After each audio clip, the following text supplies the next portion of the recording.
नमस्कार आप सभी को, स्वागत है आपका हमारे इस प्लेटफ़ॉर्म पर। UP triple SC Uttar Pradesh अधीनस्थ सेवा चयन आयोग की तरफ से एक नोटिस जारी हुई है 14 जुलाई 2025 को। और इस नोटिस में आपकी जो सबसे ज़्यादा आप इंतज़ार कर रहे थे कि पेट की परीक्षा कब होगी, तो पेट की परीक्षा की तारीखें घोषित कर दी गई हैं 6 सितंबर 2025 और साथ ही साथ 7 सितंबर 2025 को। और ये जो परीक्षाएँ हैं आपकी ये 2 पालियों में होनी है, 10 से लेकर 12 बजे तक और 3 से लेकर 5 बजे तक। याद रखिएगा, ये पेट की परीक्षा इस बार आपके लिए बहुत महत्वपूर्ण होनी है, क्योंकि पिछली बार वाली पेट एक तो 2024 वाला पेट स्किप कर दिया गया था। इसके अलावा जो पिछला पेट था, उसमें जो टेक्निकल पोस्ट थी, वो ज़्यादा आई थी। सामान्यतः आपने देखा होगा आई टेस्टिंग ऑफिसर वगैरह की, लेकिन इस बार वाले पेट में उम्मीद ये लगाई जा रही है कि आपको कुछ बड़ी पोस्ट, बड़े पद देखने को मिलेंगे, जैसे लोअर पीसीएस के। अगर आप काफ़ी समय से पेट की तैयारी कर रहे हैं या फिर यूपी ट्रिपल एससी की परीक्षाओं में लगे हुए हैं और आपने कोई ना कोई जॉब ले भी रखी है, तो मैं समझता हूँ कि उन सभी लोगों की अभिलाषा यही होगी कि वो लोअर पीसीएस का एग्ज़ाम ज़रूर दें। और बहुत सारे कैंडिडेट्स तो ऐसे ही होंगे जो केवल और केवल लोअर पीसीएस के लिए पेट को देंगे, ठीक है? तो उन सभी के लिए मेरी राय यही है कि पेट को हल्के में मत लेना। अगर आपके स्कोर इसमें 94, 95 परसेंटाइल के आस-पास भी आ जाके, तो कोई लाभ नहीं होगा। ठीक है? इसमें आपका स्कोर 97, 98, 99 परसेंटाइल के आसपास अगर आएगा, आप अच्छे से तब प्रिपेयर कर पाएँगे लोअर पीसीएस के लिए। और इसके अलावा बड़ी पोस्ट आपको लेखपाल की भी देखने को मिलेगी। हालाँकि जो परसेंटाइल का कट ऑफ होगा, वो निर्भर करेगा इनकी नंबर ऑफ वैकेंसीज़ पर। लेकिन फिर भी अगर आप काफ़ी समय से तैयारी में लगे हुए हैं और आपके सब्जेक्ट्स लगभग-लगभग तैयार हैं, केवल आपको बूस्ट चाहिए, तो ऐसी स्थिति में मैं उम्मीद करता हूँ कि आप इस प्रकार का स्कोर करें, 96 या 97 परसेंटाइल से ऊपर आप स्कोर करें। और आई होप जो बचा हुआ शेष समय है 50 दिनों का पेट की परीक्षा होने में, इन 50 दिनों में मैं उम्मीद करता हूँ कि आप किसी भी प्रकार की कोई कसर नहीं छोड़ेंगे अपनी तरफ से। और मेरी भी यही आशा है कि इन 50 दिनों का हर संभव प्रयास करें कि आप इसमें 1-1 मिनट से 10-10 मिनट बनाएँ और अपनी तैयारी को और बेहतर करें, ठीक है? तो ख़ैर मैं यहाँ पर था वैकेंसी में, तो इसमें आपको लेखपाल की भी बड़ी वैकेंसी देखने को मिलेगी। इसके अलावा कुछ समय पहले आपने बीपीओ का नोटिफ़िकेशन देखा होगा, ग्राम पंचायत अधिकारी का, हर साल लगभग 4000 प्लस वैकेंसीज़ निकाली जाएँगी। तो अगर आपको इन पोस्ट में ये अच्छी खासी पोस्ट हैं, जिसमें सबसे ऊपर की प्रेफ़रेंस है लोअर पीसीएस की, और अगर आपको इन पोस्ट में जाना है, तो फिर आपको पेट में एक बेहतर स्कोर करना पड़ेगा। बिना इसके नहीं हो पाएगा। अब रहा 50 दिन, आपके पास ये 50 दिन हैं, इन्हीं में आपको बेहतर से बेहतर खेला कर लेना है। इन 50 दिनों में आपको क्या-क्या पढ़ना है, याद रखिएगा। सबसे पहले अगर हम सिलेबस में आएँ, तो इतिहास, ये जो पुराना इतिहास है यानी कि प्राचीन इतिहास, ये 5 क्वेश्चन्स आएँगे 5 नंबर के। इसके अलावा 5 क्वेश्चन्स आएँगे आपके राष्ट्रीय आंदोलन से, और राष्ट्रीय आंदोलन में ध्यान दीजिएगा, केवल और केवल इतने चैप्टर्स हैं, 1, 2, 3, 4, 5। ये 5 के पाँचों चैप्टर्स आपको आपको थ्योरी तो पढ़नी है। इसके अलावा मेरी राय ये है, अगर आप मुझसे पूछेंगे तो मैं एक ही राय दूँगा कि आपके पास अगर घटना चक्र हो, तो आप इसके एमसीक्यू ज़रूर लगाइए। क्योंकि आजकल जो यूपी ट्रिपल एससी अपना लेवल अ, किस लेवल के क्वेश्चंस वो पूछ रहा है, तो वो कहीं न कहीं यूपी पीसीएस या फिर अन्य परीक्षाओं के लेवल के क्वेश्चंस पूछ रहा है, ठीक है? जैसे कथन कारण के सवाल बनाना, एक क्वेश्चन में 4-4 स्टेटमेंट दे देना, हालाँकि ऑप्शन तो अब 5 आ रहे हैं, तो 5-5 स्टेटमेंट्स दे देना और कहना कि बताइए इनमें से कितने कथन सही हैं। आप सभी लोग यूपी ट्रिपल एससी की लगातार परीक्षाएँ देख रहे होंगे, तो इस प्रकार के अगर आपको सवाल इस लेवल के लगाने हैं, तो मेरे हिसाब से थोड़ा-सा आपको अपना लेवल बढ़ाना पड़ेगा। याद रखिएगा, जहाँ से सबसे सस्ते हैं नंबर गेन करना, सबसे पहले आपको प्रेफ़रेंस उन टॉपिक्स में देना है। जैसे 5 नंबर आएँगे या 5 क्वेश्चन्स आएँगे, किससे? स्वाधीनता आंदोलन से, स्वदेशी आंदोलन से, सविनय अवज्ञा आंदोलन से, गांधी जी से और क्रांतिकारी आंदोलन से, उग्र राष्ट्रवाद से, ब्रिटिश ईस्ट इंडिया एक्ट 1935 से एकदम से रट डालिए। और आपने कितना याद कर लिया है, उसका एक बेहतर नमूना होता है चेक करने का कि आप एमसीक्यूज़ लगाएँ। इसके अलावा भारत छोड़ो आंदोलन, आज़ाद हिंद फौज, सुभाष चंद्र बोस, चुनिंदा टॉपिक्स हैं। इन्हीं सिलेक्टेड टॉपिक्स को आप एक तरफ रखिए अपने डेस्क में, और इन्हीं से संबंधित थ्योरी, इन्हीं से संबंधित एमसीक्यूज़ आप अपनी डेस्क में रखिए, ठीक है? 50 डेज़ की एक बेहतर स्ट्रेटजी बनाओ। इसके अलावा यहाँ से 5 क्वेश्चन्स आ रहे हैं। अब आप देख पा रहे हो, हर एक टॉपिक को उन्होंने क्लैरिफ़ाई कर दिया है, यानी कि आयोग ने। सिंधु घाटी सभ्यता, वैदिक संस्कृति, सल्तनत काल, हर्षवर्धन, बहुत छोटा टॉपिक है हर्षवर्धन का, और इसको कंप्लीट कर लेना है आपको। इसके अलावा ब्रिटिश संबंधी बातें, ब्रिटिश राज, मराठा साम्राज्य, राजपूत काल, ये टॉपिक्स दिए हैं। बौद्ध धर्म, जैन धर्म, महावीर, उनकी जीवनी और शिक्षाएँ वगैरह। यहाँ से आपसे 5 क्वेश्चन्स पूछे जा रहे हैं 5 नंबर के। थ्योरी कंप्लीट है आपकी, ठीक? और थ्योरी के अलावा अब आपको एमसीक्यूज पर ज्यादा बल देना है। जहां से क्वेश्चंस मिले वहां से लगाइए। आपने अगर घटना चक्र लगा ली है, तो मेरे हिसाब से अगर आपको कहीं ना कहीं प्रीवियस ईयर्स किसी भी परीक्षा के मिल जाते हैं, उनको लगा डालो। जैसे यूपी ट्रिपल एस सी के ही कई सारी यूपी ट्रिपल एस सी ने परीक्षाएं करवाई हैं, और इनके जो प्रीवियस ईयर्स हैं वो आपको मार्केट में मिल जाएंगे। लगा डालो सारे के सारे। खास तौर से अगर चैप्टर वाइज मिलते हैं तो और बेहतर होगा। ठीक है। इसके अलावा भूगोल में भी बहुत ज्यादा सिलेबस नहीं है, केवल और केवल इतना। हालांकि आयोग यूपी ट्रिपल एस सी जाना ही जा रहा है इस समय सबको चौंकाने के लिए। वो क्या सिलेबस देता है, क्या पूछ लेता है, वो किसी को कुछ भी पता नहीं चलता है। लेकिन एक बात ध्यान रखिएगा, अगर यूपी ट्रिपल एस सी आयोग ने कुछ भी नया पूछा, तो ये ना सिर्फ आपके लिए नया होता है, बल्कि हर कैंडिडेट के लिए नया होता है। कुछ कैंडिडेट होते हैं, मैं उनकी बात नहीं कर रहा हूँ, वो बहुत कम प्रतिशत में होते हैं। अब ऐसी स्थिति में आपके लिए अगर वो नया है, और उसने आयोग ने सिलेबस से हट के सवाल पूछा है, तो दूसरे कैंडिडेट के लिए भी वो नया होगा। तो इस तरह के क्वेश्चंस आपको सिलेक्शन देना ना देना वहां पर प्रभावित नहीं करते हैं। प्रभावित वो क्वेश्चंस करते हैं कि आपके सामने एक पढ़ा हुआ सवाल आया और आप गलती से उसको गलत कर बैठे। ठीक, आपके सामने एक सिलेबस का ही सवाल आया और आप उसको अटेम्प्ट ही नहीं कर पाए, या आपने सिलेबस ही नहीं पढ़ा था। इस प्रकार के क्वेश्चंस आपको निर्धारित करते हैं कि आपका परसेंटाइल बढ़ेगा या घटेगा। बात समझ पा रहे हो? और 5 ऑप्शंस हैं। अब 5 ऑप्शंस में जो आप तुक्का लगाते थे ना, उसमें भी सोच समझ के लगाना होगा। प्रायिकता यहाँ पे और कम हो जाएगी। अब यहाँ पर देखो, भूगोल में कौन-कौन से चैप्टर्स हैं, जैसे नदियाँ हैं, नदी घाटी है, इसी में फोकस करना है। भूजल संसाधन है, पर्वत है, पहाड़ियाँ हैं, कौन-कौन सी पहाड़ियाँ कहाँ हैं, हिमनद है। इसके अलावा मरुस्थल है, शुष्क क्षेत्र है, फॉरेस्ट से आपसे सवाल पूछे जा सकते हैं, खनिज संसाधन से, राजनैतिक भूगोल, जलवायु, टाइम ज़ोन और जनसांख्यिकी। बस इतने चुनिंदा टॉपिक्स हैं। और इतने सारे के सारे ये जो चुनिंदा टॉपिक्स दिए हैं, इनके एमसीक्यूज आपको मिल जाएंगे। ठीक है, जो मैंने पुस्तक बताई है उसी मिल जाएंगे। बस आपको करना कुछ नहीं है, एमसीक्यूज टॉपिक वाइज लगा लेने हैं।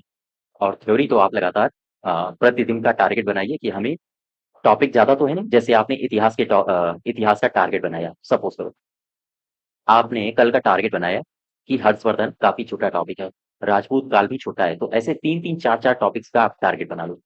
एक पूरा का पूरा टाइम टेबल होना चाहिए आपकी डेस्क पर कि नेक्स्ट 50 डेज में हमें पूरी इतिहास को कम से कम 3 से 4 बार इसकी थ्योरी को रिपीट कर जाना है, और इसके एमसीक्यूज को लगा जाना है कम से कम 3 से 4 बार। ठीक। इसके अलावा ऐसे ही मॉडर्न हिस्ट्री का आप टाइम टेबल बनाइए, भूगोल का भी टाइम टेबल बनाइए, और इसके अलावा इकोनॉमिक्स। इकोनॉमिक्स में भी साफ-साफ दिया गया है, बहुत ज़्यादा नहीं पढ़ना है। योजना आयोग पढ़ लेना है, पंचवर्षीय योजनाएँ, उनमें कौन-कौन से लक्ष्य निर्धारित किए गए थे, जैसे हैराट-ओवर मॉडल पर कौन-सी पंचवर्षीय योजना थी, पीसी महालनोबिस मॉडल पर कौन-सी पंचवर्षीय योजना थी। इस प्रकार से मिश्रित अर्थव्यवस्था क्या होती है, निजी, इनकी परिभाषाएँ। और आप यूपी ट्रिपल एससी आयोग परिभाषाओं से भी संबंधित सवाल पूछ रहा है। हरित क्रांति और इसके प्रभाव, साथ ही साथ इसके लक्ष्य क्या थे, दुग्ध विकास, ऑपरेशन फ्लड, बैंकों का राष्ट्रीयकरण और बैंकों में सुधार। याद रखिएगा, करंट को भी आप लेकर चलना है आपको इकोनॉमिक्स में, करंट को। जैसे अभी कुछ बैंकों का विलय हुआ है, ठीक है, और कहीं ना कहीं अगर सितंबर में पेपर हो रहा है, तो आपको 1 महीने या 15 दिन पहले तक की करंट अफेयर्स तैयार कर लेना, लगभग 1 महीने पहले तक की करंट अफेयर्स, यानी कि आपको जुलाई तक की तो करंट अफेयर्स तैयार होनी चाहिए, जुलाई 2025 की। और इससे पहले लगभग 1 साल की, क्योंकि पीछे यूपी ट्रिपल एससी आयोग ने सवाल ऐसे भी पूछे हैं कि जून 2024 तक की उसने करंट अफेयर्स पूछी है, जनवरी 2024 तक की करंट अफेयर्स पूछी है। तो इतनी पीछे अगर आप यूपी ट्रिपल एससी आयोग जाता है, तो संभावना कम है कि बच्चे लगा पाए सही उत्तर इसका। लेकिन हाँ, पिछले 7 से 8 महीनों की अगर वो करंट अफेयर्स पूछता है, तो संभावना आपकी भी है कि आप उसको कर पाए। ठीक है, तो कहीं ना कहीं पूरी फुल स्ट्रेटजी बनाइए आप अपनी कि आपको क्या करना है ऐसी स्थिति में। लेकिन हाँ, स्कोर कमजोर नहीं पड़ना चाहिए। अगर आपका स्कोर कमजोर पड़ गया, तो आप एक बड़ी वैकेंसी से चूक जाएंगे, जो लोअर पीसीएस बहुत सारे लोगों का ख्वाब होगा। इसके अलावा कृषिगत ढांचा सुधार, श्रम, जीएसटी, जीएसटी से संबंधित आपको सवाल देखने को मिल सकते हैं, चूंकि सरकार ने, ये जो नई सरकार है, सत्ता दल, इसी का ये प्रयास था। और इसी के सरकार में कहीं ना कहीं इलेक्शन होते हैं, तो जो सत्तारूढ़ दल होता है, परीक्षाओं में उसकी योजनाएँ, उसका प्रभाव देखने को मिलता है। कई सारी ऐसी योजनाएँ होती हैं जो सत्तारूढ़ दल है, वो अपने हिसाब से पेपर सेट करवाता है। तो ख़ैर, ये तो संभावनाएँ हैं, लेकिन हाँ, संभावनाओं पर ही आप अपनी स्ट्रेटजी बना सकते हो। ठीक है? इसके अलावा इंडियन पॉलिटी को देख लो। पॉलिटी में ये टॉपिक्स दिए गए हैं, इनके अलावा आपको कुछ नहीं पढ़ना है। एक तो जिला प्रशासन, स्थानीय निकाय, पंचायती राज संस्थाएँ। सिंपल सा टॉपिक है, बहुत ज़्यादा नहीं है। और ये टॉपिक पूरा आपको कंप्लीट करना है, साथ ही साथ एमसीक्यूज़ घटना चक्र में जो पीसीएस के एमसीक्यूज़ दिए हैं, आपको ये भी लगा के जाना है। सर्वोच्च न्यायालय, उच्च न्यायालय, केंद्र शासित प्रदेश, केंद्र राज्य संबंध, संसदीय प्रणाली, 5 नंबर के हैं, याद रखिएगा ये फ्री फंड के हैं क्वेश्चंस। या हम कहें ये जो मार्क्स हैं 5 नंबर के, ये गलत नहीं होने चाहिए, क्योंकि पॉलिटी अपने आप में बहुत सिंपल होता है और एक लिमिटेड सिलेबस है। आप देख लीजिए, संविधान की विशेषताएं पूछेगा आपसे, डीपीएसपी पूछेगा, मौलिक अधिकार और मौलिक कर्तव्य पूछेगा, संसदीय प्रणाली पूछेगा, पूरा का पूरा संसदीय प्रणाली पड़ जाइए। संसदीय का मतलब संसद, और संसद में आपके राष्ट्रपति भी आ जाएंगे, आपका लोकसभा आ जाएगा, लोकसभा के अलावा अ, राज्यसभा आ जाएगा, साथ ही साथ संसद है तो वेस्ट मिनिस्टर मॉडल मॉडल आ जाएगा, यानी प्रधानमंत्री और उसकी मंत्रिपरिषद आ जाएगी।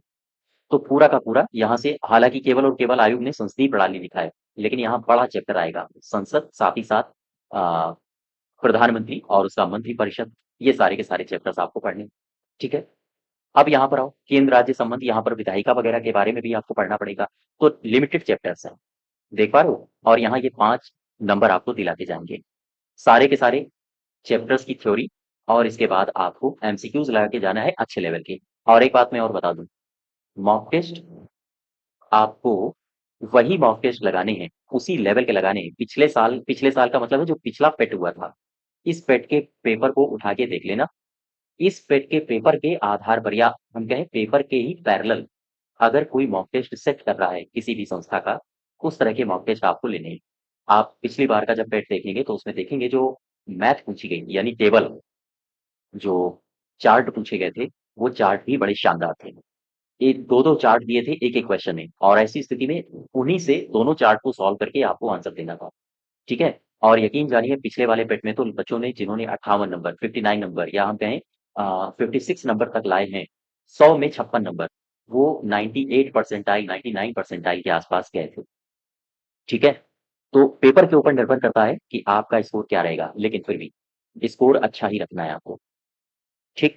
और देखो जरा, सामान्य विज्ञान में भौतिक, प्रारंभिक, जीव विज्ञान, रसायन विज्ञान और भौतिक विज्ञान, ये सारे के सारे प्रारंभिक जीव विज्ञान, भौतिक विज्ञान और रसायन विज्ञान, ये सब पूछे जाने हैं, यानी 10+2 लेवल का आपसे पूछा जाएगा।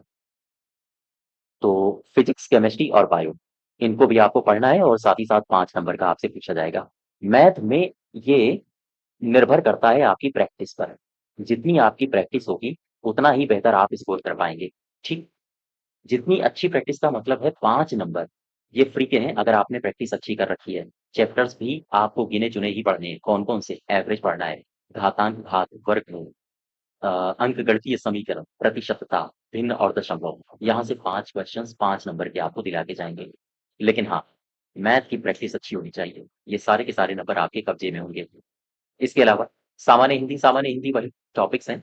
सामान्यतः आपने जूनियर असिस्टेंट की, अगर आप परीक्षा की तैयारी कर रहे होंगे या फिर किसी अन्य परीक्षा की, तो सामान्य हिंदी में संधि, विलोम शब्द, पर्यायवाची, वाक्यांशों के लिए एक शब्द, लिंग, समश्रुत भिन्नार्थक, लोकोक्तियां, अशुद्धियां, इसके अलावा गद्य पद्य, ये सारे के सारे आपने पढ़ रखे होंगे। ठीक है। तो यहाँ 5 नंबर ये आप गेन कर सकते हो अगर आप जूनियर असिस्टेंट वगैरह में लिप्त रहे हो उनकी परीक्षाओं में। इसके अलावा सामान्य अंग्रेजी, ये भी 5 अंकों का आएगा, 5 क्वेश्चंस पूछे जाएंगे। तर्क शक्ति, ये भी प्रैक्टिस पर निर्भर करता है कि आपने कितनी प्रैक्टिस की है और कितने नंबर आप क्वेश्चंस लगाए हैं। मैथ और रीजनिंग, ये दोनों ही निर्भर ही करते हैं कि आपने नंबर ऑफ क्वेश्चंस कितने लगाए हैं। ठीक है। जैसे आप जीएस को पढ़ते हो, जीएस निर्भर करता है कि आपने कितनी बार रिवीजन किया है। वैसे ही मैथ और रीजनिंग ये निर्भर करता है कि आपने नंबर ऑफ क्वेश्चंस कितने लगाए हैं। नंबर ऑफ क्वेश्चंस, आपने अगर किसी भी एक टॉपिक के 500 से 600 क्वेश्चंस लगा लिए, तो वो टॉपिक आपका क्लेम कंप्लीट हो जाता है, फिर आप नींद में सवाल लगाओगे। ठीक है। तो ये कुल मिला के आपकी प्रैक्टिस पर निर्भर करेंगे।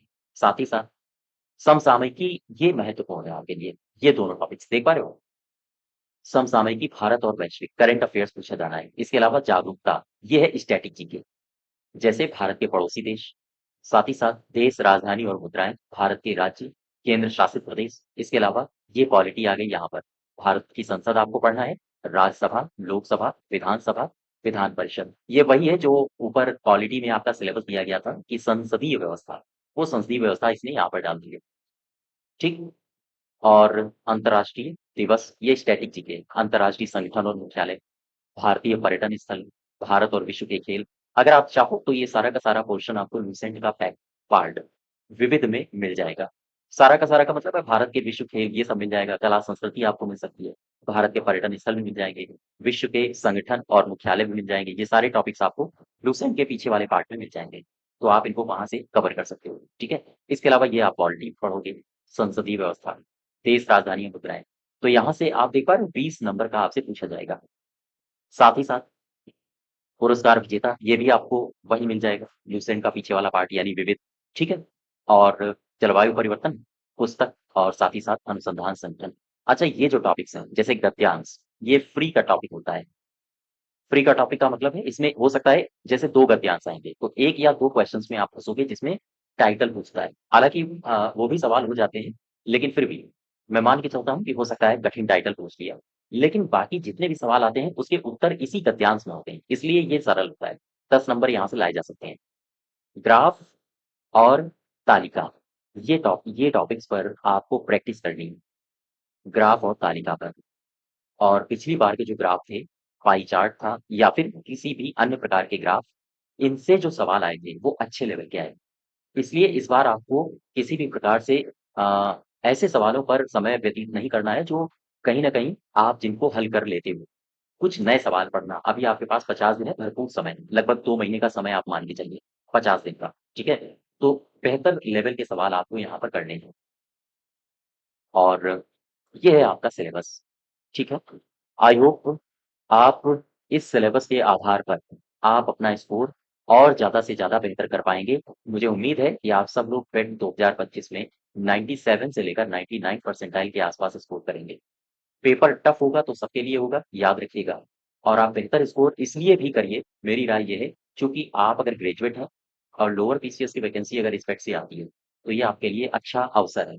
और अगर आप समझते हैं या आपने पेट पहले से दे रखे हैं और आप जानते हैं कि आपके पेट में 97 परसेंटाइल, 98 या 99 परसेंटाइल तक आ ही जाएँगे आराम से, चूँकि आपकी तैयारी अच्छी है, तो उनके लिए मैं एक बात बता दूँ कि अगर आपकी तैयारी ठीक-ठाक है, ऐसी स्थिति में आप अगर बड़ी स्तर की तैयारी कर रहे हैं, तो केडी क्लासेस एप्लीकेशन से आप जोड़ सकते हैं।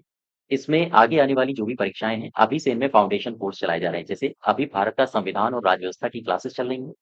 जैसे ही आपकी क्लासेस पॉलिटी की खत्म होंगी, तो उसके बाद हम शुरू करेंगे हिस्ट्री और इसके बाद हम शुरू करेंगे ज्योग्राफी। हिस्ट्री में आप पढ़ेंगे भारत का इतिहास, साथ ही साथ विश्व का इतिहास, चूँकि 1 या 2 सवाल यहाँ से भी आ जाते हैं। भारत के इतिहास को मुख्यतया हम फ़ोकस करेंगे, प्राचीन इतिहास, मध्यकालीन इतिहास और इसके अलावा हम पढ़ेंगे अ, आधुनिक इतिहास।